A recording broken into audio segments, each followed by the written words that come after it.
आइए मैप में जानते हैं विश्व के प्रमुख मरुस्थल को।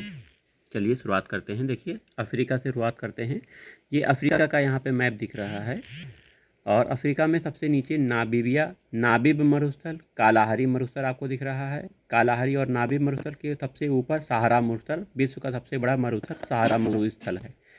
वहीं यहाँ पर यूरोप और अफ्रीका के बीच में देखिए अरेबियन मरुस्थल दिख रहा है। रूब अल खाली भी यहीं पर है। दस्त ए लूट मरुस्थल आपको यहाँ पे दिख रहा है, दस्त ए लूट। वहीं भारत में थार मरुस्थल, लद्दाख मरुस्थल, शीत मरुस्थल है। टकला मकान शीत मरुस्थल, गोबी मरुस्थल, ये कराकुम मरुस्थल, काजिलकुम मरुस्थल। ठीक है, ये मरुस्थल आपने देखे। आइए ऑस्ट्रेलिया में आ जाते हैं। ग्रेट विक्टोरियन मरुस्थल ऑस्ट्रेलिया में आपको दिख रहा है। तनामी मरुस्थल, गिब्सन मरुस्थल, वहीं सिम्पसन मरुस्थल, ग्रैंड सैंडी मरुस्थल आपको ऑस्ट्रेलिया में दिख रहे हैं। Great Sandy, Simpson, Tanami, Gibson और ग्रेट विक्टोरिया। आइए अब अमेरिकन कंट्री में आ जाते हैं। देखिए पेटागोनिया मरुस्थल दक्षिणी अमेरिका में, अटाकामा मरुस्थल आपको दिख रहा है दक्षिण अमेरिका में। वही सोनोरन मोजावे मरुस्थल, ग्रेट सॉल्ट लेक मरुस्थल दिख रहा है, ग्रेट बेसिन दिख रहा है। तो विश्व के प्रमुख मरुस्थल को आपने मैप में देखा। कुछ शीत मरुस्थल हैं और कुछ उष्ण मरुस्थल हैं, गर्म मरुस्थल हैं। प्रश्न है किस महाद्वीप में मरुस्थलीकरण की समस्या न्यूनतम है? तो यूरोप में मरुस्थल बहुत कम पाए जाते हैं, ये समस्या नहीं है। यूरोप महाद्वीप मरुस्थली की समस्या न्यूनतम प्राप्त करता है। इसका प्रमुख कारण शीतोष्ण कटिबंध की शीतोष्ण स्थिति, प्रायद्वीपीय आकार, महाद्वीप के अंदर तक सागरीय जलीय क्षेत्र का प्रवेश तथा गर्म महासागरीय धाराएं हैं, ये सब कारण हैं। टकला मकान मरुस्थल कहाँ पर है? चीन में देखिए टकला मकान मरुस्थल है, चीन के झीजियांग क्षेत्र में स्थित है।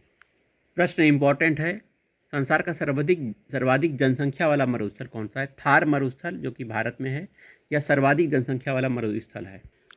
अटाकामा मरुस्थल रेगिस्तान कहाँ पर हैं? दक्षिणी अमेरिका में अटाकामा रेगिस्तान स्थित है। पृथ्वी का सर्वाधिक शुष्क क्षेत्र अटाकामा मरुस्थल है। निम्नलिखित में कौन शीतोष्ण कटिबंधीय मरुस्थल है? पेटागोनिया मरुस्थल। यह मरुस्थल 30 अंश से 66 अंश अक्षांश के मध्य पाए जाते हैं, जो कि शीतोष्ण कटिबंध मरुस्थल कहलाते हैं। इनमें पेटागोनिया मरुस्थल, गोबी, लद्दाख आदि मरुस्थल आते हैं। निम्नलिखित में कौन सा मरुस्थल दक्षिणी गोलार्ध में स्थित है? कालाहारी मरुस्थल दक्षिणी गोलार्ध में स्थित है, कालाहारी, ए ऑप्शन आपका सही है। ग्रेट विक्टोरियन मरुस्थल कहाँ स्थित है? ऑस्ट्रेलिया में ग्रेट विक्टोरियन मरुस्थल स्थित है। माउंट टिटिलिस कहाँ स्थित है? स्विट्जरलैंड में माउंट टिटिलिस स्थित है, स्विट्जरलैंड। यूरोप में पिरेनीज पर्वत श्रेणी, पिरेनीज, किन दो देशों को अलग करती है? स्पेन और फ्रांस को अलग करती है पिरेनीज। स्पेन और फ्रांस को पिरेनीज पर्वत श्रृंखला अलग करती है। माउंट एटना एक ज्वालामुखी है। क्या है? एक ज्वालामुखी है, जो कि इटली के सिसिली द्वीप पर स्थित है। ज्वालामुखी पर्वत माउंट सेंट हेलेंस कहाँ स्थित है? संयुक्त राज्य अमेरिका में माउंट सेंट हेलेंस स्थित है। लावा के ठोस होने के फलस्वरूप पृथ्वी के अंदर निर्मित चट्टान को क्या कहते हैं? प्लूटोनिक चट्टान, ए ऑप्शन सही है, प्लूटोनिक चट्टान कहते हैं। लावा के ठोस होने के फलस्वरूप पृथ्वी के अंदर निर्मित चट्टान प्लूटोनिक चट्टान कहलाती है।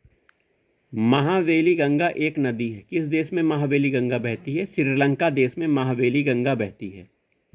महत्वपूर्ण प्रश्न है, निम्नलिखित में से किस नदी के मुहाने पर पक्षी के पैर के आकृति का डेल्टा बनता है? मिसिसिपी नदी का जो डेल्टा बनता है वो पक्षी के पैर की आकृति का होता है। यह भी जान लीजिए खार्तूम जो शहर है वो नील नदी के किनारे स्थित है। न्यूयॉर्क शहर हडसन नदी के किनारे है। बर्लिन स्प्री नदी के किनारे है। फ्रांस की राजधानी पेरिस सी नदी के किनारे है।